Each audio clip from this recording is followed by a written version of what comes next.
This is the Bob 713 channel, Independent News Network. And this is CapMetro's proposed fare increase proposal. Is this a public meeting for CapMetro? It is. All right, all right. You gonna put us on the inner tubes today? Yes, sir. Transparency. All right. Very cool. So you got I signed in, Very all that cool. good stuff. I had some This time signing it. is at the end, just, once we get you all there. Okay. I don't know if you want to sit with this group or not, if not, you got another table. Well, A couple other people. I'll sit with the media room. Cool.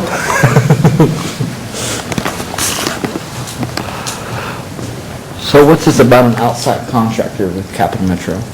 I mean, outside agency? Consultant. Consultant, yeah. Do you know what consultants are?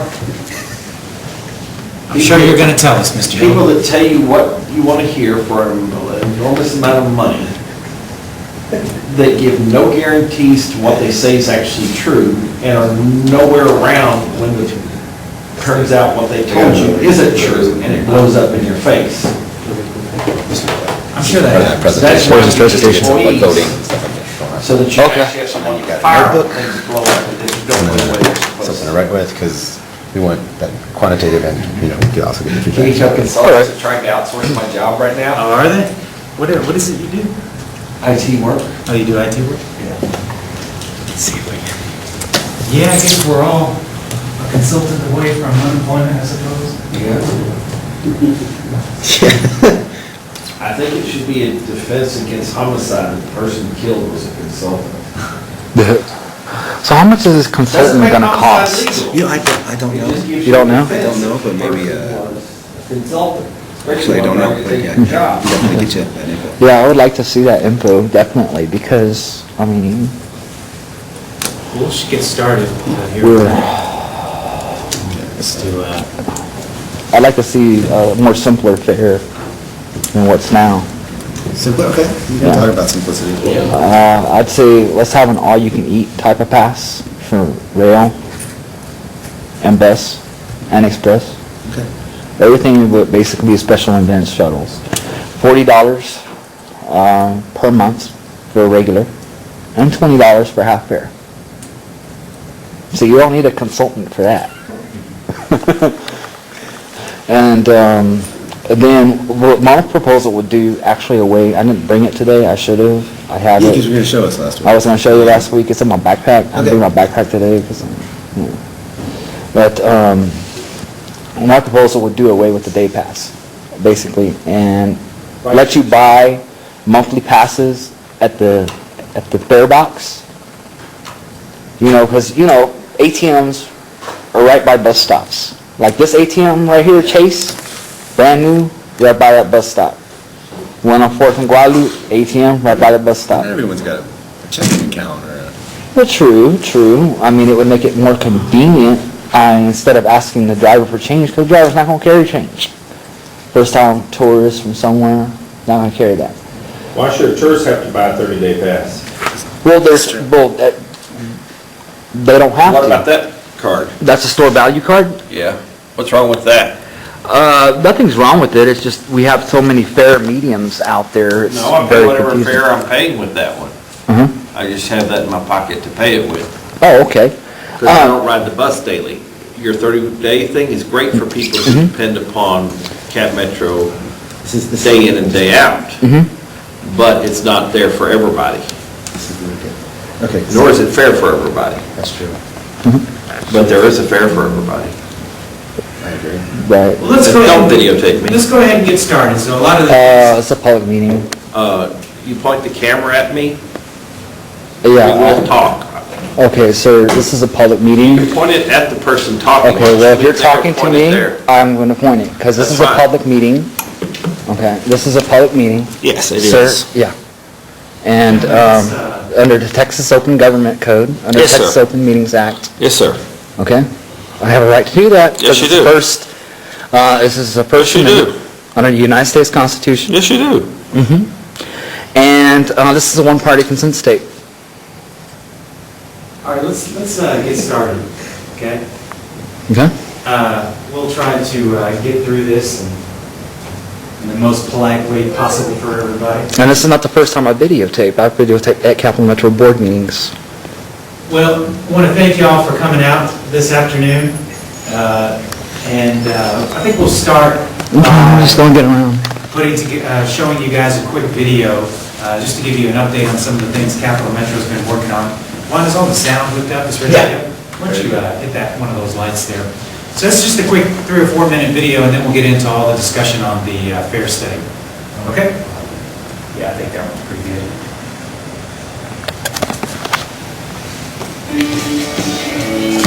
When we're looking at the best cities in America, Austin is at the top of the charts. But there's one list that nobody wants to be on.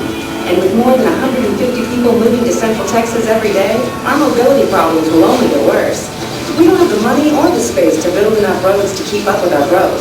And with gas getting more expensive all the time, Austinites need new ways to get around. That's why transit matters. Public transportation is more efficient and sustainable than driving alone. Transit connects people to the places where they live, work, learn, and play. Here in Central Texas, CapMetro provides a backbone for new activity centers, new investment, and new opportunities, as well as a lifeline that serves our urban neighborhoods. And we're just getting started. CapMetro is investing in the mobility solutions that Central Texas needs to succeed. With a new leadership team, stable finances, and big ideas, we're invested in the future of Austin. We want to be your partner as we work together to improve mobility and connect our communities. Together, we will all enjoy the benefits of having more and better ways to get around Central Texas. You've already seen some of the returns we've gotten on CapMetro's investments. Metro rail ridership has nearly tripled in just 2 years, and we've expanded service to meet demand. We've already seen more than $90 million in new development around our Metro rail stations, with millions more in the pipeline. We continue to upgrade and innovate with our bus services, park and rides, paratransit, and new services, like the Metro Rapid Premium service. We're making sure we provide the best, most useful transit options for the trips Central Texans want to make. That's a big reason why our ridership continues to grow, and why CapMetro has the highest per capita ridership of any transit system in Texas. And that's important to everyone who needs to get around Central Texas, no matter how often they use CapMetro. We provide mobility options that anyone can use for any trip, including people who can't or don't want to drive. Every weekday, we carry enough people to fill Memorial Stadium, the Irwin Center, and Dish Golf Field combined. That's a lot fewer cars on our streets and highways, which means less traffic, fewer accidents, cleaner air and water, and healthier lifestyles. We provide affordable transportation for people who want or need to keep their costs down, especially as gas prices go up. We connect affordable housing to the jobs and schools and services that people need. And most of all, we've made it easier for people all over Central Texas to take part in our region's success, enjoy its vitality, and achieve a higher quality of life. CapMetro is working with partners throughout Central Texas to help us all enjoy the benefits of better mobility. We work with other transportation agencies and local governments to create an integrated, regional, multimodal mobility network that gives users freedom of choice and access to opportunity. And we collaborate with employers, events, civic groups, and all Central Texans to help them meet their mobility needs. We're all invested in the future of Austin and Central Texas. CapMetro is here for you to help us all stay connected and keep Austin moving toward the top of the charts. So that's just a little update on some of the things we're working on. Just some numbers to update. That video was made a few months ago, and a few things have changed. Now Metro Rail ridership has more than tripled. It's going very well, continues to grow. It's now standing room only every trip out of Leander in the morning and out of downtown in the afternoon. And also very full for special event service. We have some special event service this weekend, right? This weekend, Pecan Street Festival, and that will be it'll be crazy on that train. Also, the amount of investment around Metro Rail stations. I think that video said there was about 90 million in development around the stations. By our latest count of a couple of months ago, stuff that's already on the ground or under construction or in development, it's closer now to $300 million in and around that station, in the station. So we're real excited about that impact, and it's only going to grow from there. Are you including the ACC redevelopment of Highland Mall in that? Absolutely. That's not an investment, that's an expenditure of tax dollars, so that's a bad characterization. Well, I'm on the ACC Board of I know, Trustees. that's why I'm So telling you I'm that. very familiar, and it's an investment. It's an expenditure of tax dollars. Well, we can argue about that. Those go off. We can argue about that at an tax ACC roll. Board, Mr. Bill. If it's an investment, it improves the taxable value of the land. Y'all don't pay property tax on your land, you took that land off when you I can purchased. explain to you how that deal works, because obviously I'm very familiar with it. And I can assure you it is an investment, and there will be lots of land on the tax rolls. Okay? But let's talk about our figures. So we really do appreciate y'all coming out tonight to give us some feedback. This is our first public meeting. We have 2 others. We had a great webinar with lots of great participation earlier today. We've actually been taking feedback on some of these questions that we're going to discuss this evening through an online forum for the last several months, and had a lot of great online participation. So, and we'll continue to do that. And we'll talk a little bit about what the process is and why we're doing this here. But first, you have a clicker. We just want to make sure you know how to use the clickers, because we're going to ask a couple of questions with the clickers. So it's pretty self-explanatory. We'll put up a question and a set of answers, and you just click the button on your clicker that most corresponds to your answer. So this one's just a test question. So we're asking, which Austin festival do you enjoy the most? A is South by Southwest, B is ACL, C, Eeyore's birthday, which was just this weekend. Pecan Street Festival is D, Viva Streets is E, F is none, you don't like any of the festivals, and G is other. Maybe there's a festival on there that you like better. So I think there's only 3 clickers out, so I think I've had 3 responses. So looks like folks don't like festivals. 2 of you guys don't like festivals at all, and 1 of you likes ACL, so good. So now we just want to learn a little bit more about who is here. So on this particular question, you can select more than 1 answer if you use more than 1 service, but we're asking you, which Capital Metro services do you use? A is Metro Bus, B is Metro Rail, C is Metro Access, D is Metro Express, and E is Metro Rideshare. So if you use Metro Rail only, you would select B. If you use bus and rail, you'd select A and B. So click all of those that apply to you. All right. Let's see what services you use. About half, okay, we've had 4 responses. Martin, are you answering now? Yeah, I know. Good man. So, all right, so looks like half of y'all use Metro Bus, 1/4 of you, 1 of you guys uses Express, and 1 of you uses Rail and Access, and 1 uses Access. Okay, good. Now we want to know, how often do you ride? So if you never ride, you select A. You ride a couple of times a week. B, C, if you use it several times a week, and then D, every day.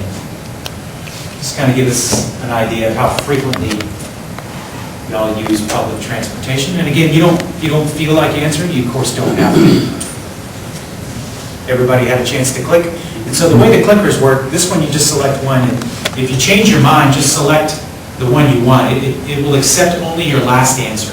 So if you selected A, never, but then thought, oh, well, actually I do use it like a couple of times a week, and you change your mind to B, just select B, it's going to accept your last answer. Okay. Okay? So it looks like we have some frequent riders here today. Good. We need that. So, let me know a little bit more about the kind of folks we have here today, folks who ride. You're familiar with what Capital Metro does. Usually when we ask people, what does Capital Metro do? They'll answer, well, you run the bus service, or you run that train service, or Metro Access. And that's true, those are things that we do, but that's not really what we see our job as being, our mission. What we see our role in the community as being is connecting people, jobs, and communities by providing quality transportation choices. And it just so happens that those choices, this is what we do every day, and those choices happen to come in the form of Metro Bus, Metro Rail, Metro Access, Metro Express, and Metro Rideshare. But really, it's all about choices.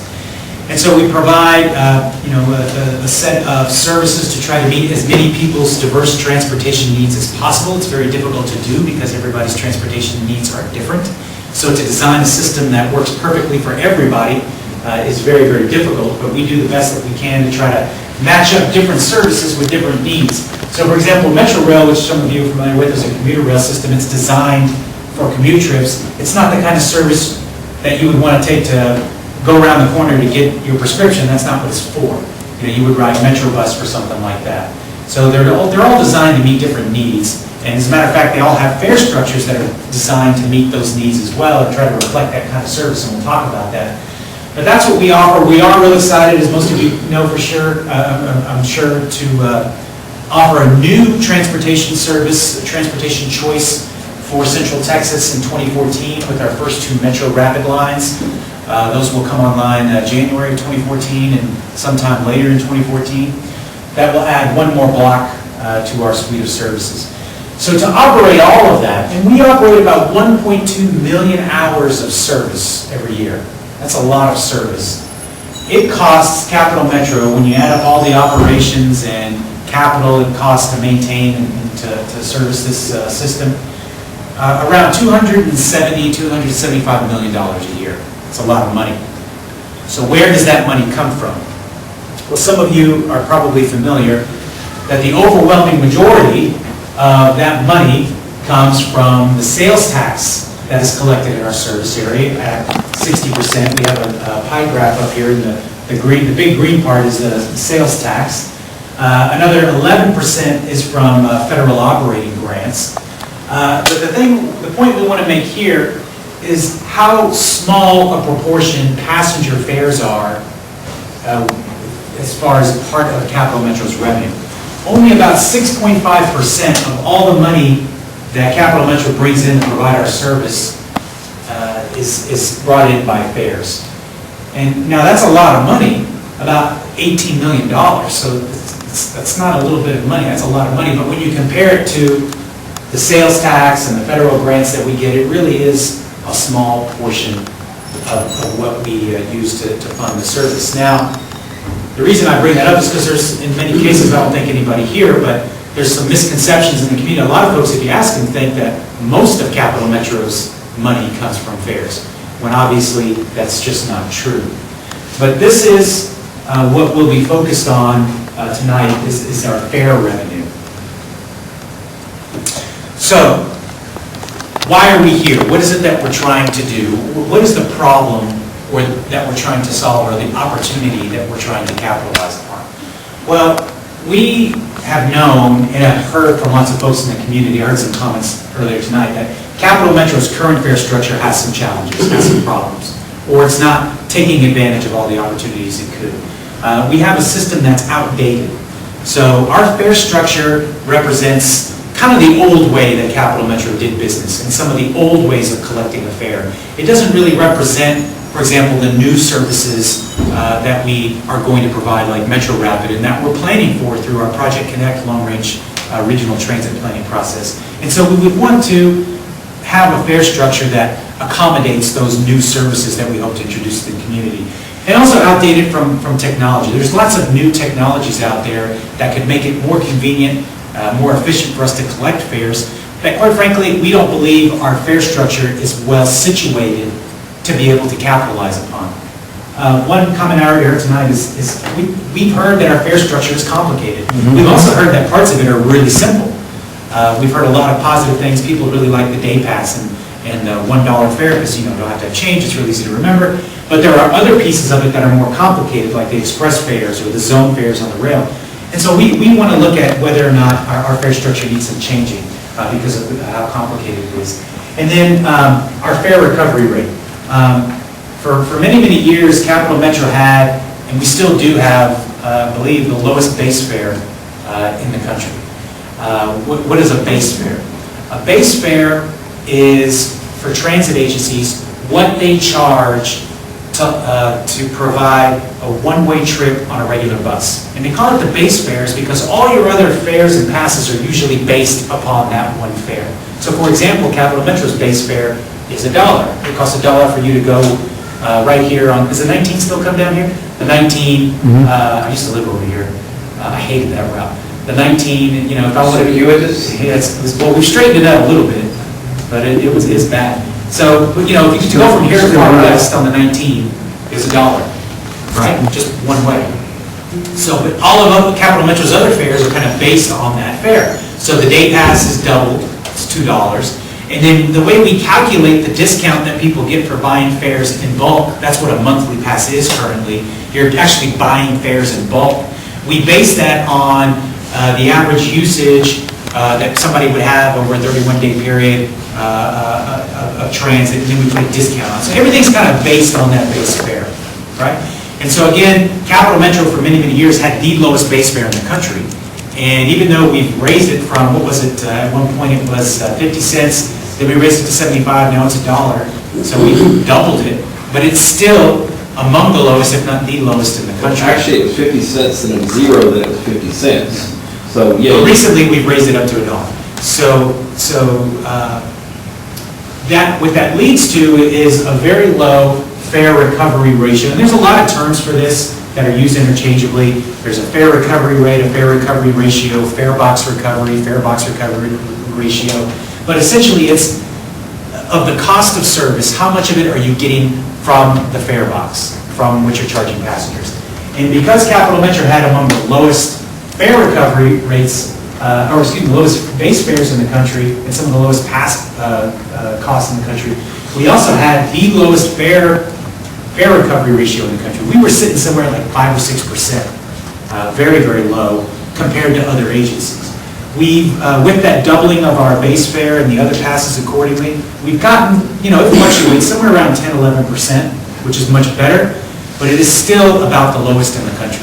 And we'll look at that a little bit more later. But and there's some other issues, but really these are the issues that caused Capital Metro to say, and our board to say, let's take a look at what do we need to be doing with our fare structure.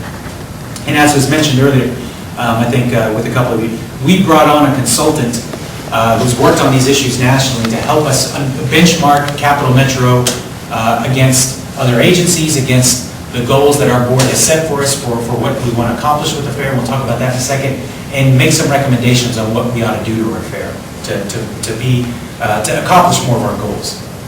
So this fare study that's being undertaken is going to evaluate our fare structure on 6 main objectives. What are the 6 things that we are trying to accomplish with the fare? It's not just about revenue. Yes? Before we move on, that last slide had expired fare recovery. What do you mean by expired? Did somebody set a time limit or No, something? I think it's just a different word. We should probably just put just low there. Okay, that's, Sorry. yeah. We'll fix that.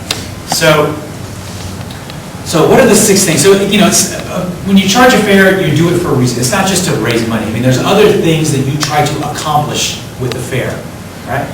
And so here are the 6 things that our board and Capital Metro has said we want to try to accomplish with our fare. One is ridership. And we're going to talk about each one of these in detail in just a minute. Second is equity. Third is simplicity. Fourth is revenue. And then 5th is recovery, so that's that fare box or fare recovery ratio. And then finally is efficiency. And we'll talk about each one of these here in just a second. But these are the 6 things that we're trying to accomplish with fares and that we'll be evaluating our current fare structure upon. So with ridership, we want to set fares that work for our existing riders. There are quite a number of folks who use Capital Metro today, somewhere around half or less than half, who have no other choice. They've got to use Capital Metro, right? And so we want to make sure, one, our fares are accessible to them because they need it to be accessible to them. But 2, for the other folks who use Capital Metro as a choice, right? They use it occasionally. It's at some of you here based on your clicker response. We want to set fares that are accessible to you, but that also maybe promote a little bit of some additional ridership from our existing riders. And that doesn't always mean lowering the fare. There's other things that you can do with fares to encourage more ridership. But we want people who use us occasionally to use us more. And the fare can help with that. A lot of it is about improving the service, which of course we're always trying to do. But your fares play a role in that. And then also we want to make our fares accessible to potential riders, folks who are not using Capital Metro yet. So ridership is certainly a factor that we want to take into consideration. And as we talk about all of these things, yes, these are all 6 goals for our fare structure, but of course there's trade-offs. We could maximize our fare revenue, quadruple our fare, but how would that impact ridership? right? Ridership would probably decrease because there's a lot of people who would refuse to pay a fare that was 4 times higher than it is today. So a lot of these are balancing. We may try to maximize some fare box recovery or efficiency, but that may negatively impact ridership. So as we talk about these things, we need to be cognizant or aware that all of these things have trade-offs. But one of the primary objectives with a fare is to make sure that it's accessible to your ridership and potential ridership. Second, something that's critically important to Capital Metro is equity. Now, as a responsible public agency, we consider equity in every decision that we make. Actually, in addition, as a federally funded agency, we are required by law to consider equity in every decision that we make. And it may be a little difficult to see, for those of you who can see the screen here, but we have a little graphic there that tries to explain very simply what equity is. And with our fares, we want to establish equitable fares that recognize the different kinds of services that we provide and who is using those services. So what we have here are 3 people trying to see over a fence, and they're all different height, and they're standing on these boxes that are this equal height. So that's equality. So even though everybody's kind of standing at the same level, it's not fair to some people because they just happen to be shorter. They can't help that, so they can't see over the fence. Well, with equity, you would provide people at different heights so that the folks who were shorter could see over the fence. So it's just a little bit, so what that means is not everybody, equity doesn't mean everybody paying the same fare. It means potentially some people paying a different fare, or structuring your fares as to not be unfair to people who have disadvantages beyond their control. So I think you're trying to say that since we have the elderly, like my friend Rick here, he gets the half price because it's on fixed income. Well, at the same time, you make twice what I do, so shouldn't you pay twice as much to ride the bus that I do? No, I do not. How do you know? Huh? How do you know you don't make twice what I do? No, I do not pay twice what you pay. But you should, though. Well, that's one way. Because you have a greater ability to pay than I do. That's one way to achieve equity, but it is not the only way to achieve equity. But then you also have to balance that with our other goals. So one of our goals we'll talk about is efficiency. Is the ridership and everything. Ridership and efficiency. So we could set up a system where we asked everybody how much money they make before they get on the bus and charge a fare accordingly. How efficient would that be? How much would that slow down our service? How much would that impact our ridership because you have to fill out an application to get on a bus? So that's a good example of some of the trade-offs. So again, these are all things that are trade-offs. So we could, again, maximize our fare revenue, but that might negatively impact equity. We could try to change our fares to increase more ridership, but maybe by changing that, we make our fares inequitable. So again, this is a trade-off that we have to consider when looking at our fares, equity. Simplicity. We want a fare system that is easy to use and understand, and this is kind of related to ridership, because there are lots of barriers now, as you well know, to people using transit. If people can't understand the system out, if people can understand where a route goes or what the schedule is, they're probably not going to ride. Well, another barrier, people don't understand, I'm sorry this is so small, what they have to pay, it's another barrier. It also makes it more difficult on us to explain it to people. It makes it more difficult on us to actually, especially with a lot of technology, to actually charge the fare, right? So there's all sorts of reasons why simplicity is important for a fare structure. The next goal is revenue, and we've talked about this. We want, and it's not just to maximize revenue, right, because that may not necessarily be in harmony with other goals, but what we want to try to accomplish is a fare structure that supports a total fare revenue stream. And by the way, this doesn't necessarily mean what you pay, right, because we get a significant chunk of fare revenue from agreements that we have with institutions like the University of Texas and ACC and the City of Austin. A lot of folks think, well, they just ride for free. Well, actually, no, there is a fare that's charged. Right. It's just charged through those institutions. So we're also looking at those arrangements. But we want a fare structure, because that's part of our fare structure, that supports a total revenue stream that is maintained at an appropriate level over time to support the service that we provide now. Because every year it gets more expensive to provide the same amount of service that we provide today.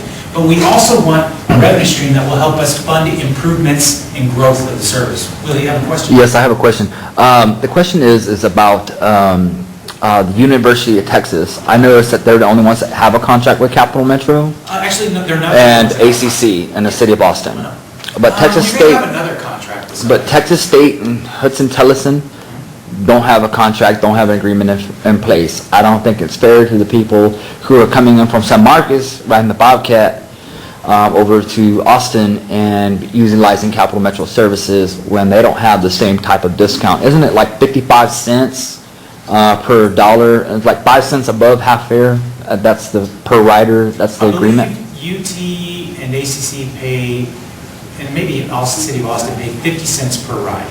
Okay, so it's half I think fare. that's what they pay. And I'll tell you, Will, we'd be ready, willing, and able to offer the same deal to those other institutions. And by the way, the state of Texas and Travis County, we would love to have the same arrangement with those organizations. But they don't have the arrangement set up. It's not because of us. Not because of them. It's, you know, those folks have budget concerns. Right, You know, they don't absolutely. have a lot of money sitting around. Absolutely. So it really is, it's not just something we can just say, you're gonna do it. Right. It has to be a two-way thing. I understand, but I know in Houston, they don't have that. They pay the fare, regular fare like everyone else.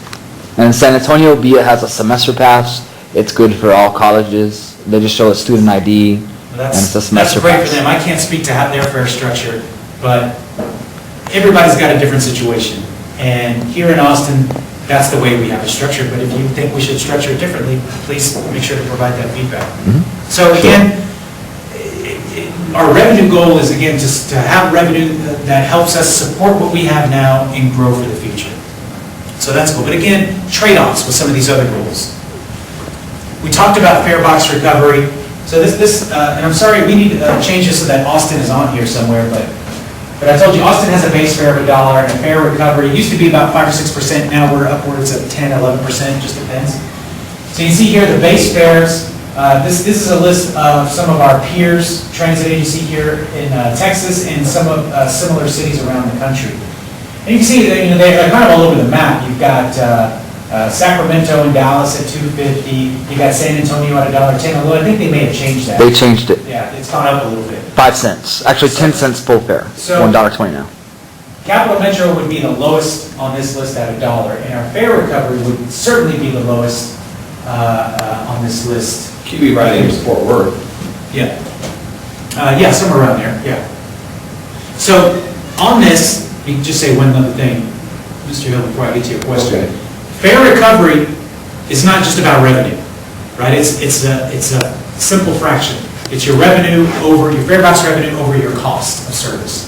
So CapMetro is working on the numerator and the denominator. So we have a goal to improve the numerator, which is our fare revenue, but we also have been working on the denominator, lowering the cost of providing service. And that's why you have seen CapMetro do a lot of the things that it's been doing to try to make our services more efficient.